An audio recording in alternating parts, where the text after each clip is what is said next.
मैं आज Durgapur international film festival prize ceremony में प्रेजेंट था।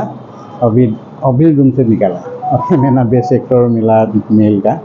हमारा जो पिक्चर उसका नाम Burkha directed by Hiren Bora and प्रयोजना भी हिरेन भैया किया था। हाँ, मैंने इस मूवी में एक सौर अंचल का नदी का जो सौर है ना, सौर अंचल में रहने वाला एक वेरी पोर फैमिली का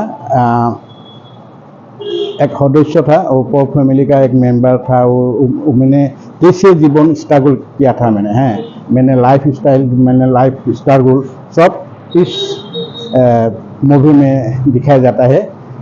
मेरा दो लड़की एक लड़का, मेरा वाइफ एंड मैं, मेरा जीवन जीविका में कितना कष्ट हुआ था, कैसे कैसे मैंने किया था, मैनेज किया था।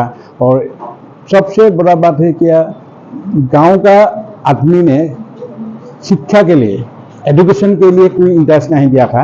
हाँ, लेकिन मैंने पॉजिटिवली सोचा था, चिंता किया था कैसे मेरा लड़की को एजुकेशन देके हम आगे बढ़ने के लिए मैंने उसका सहायता करूँ।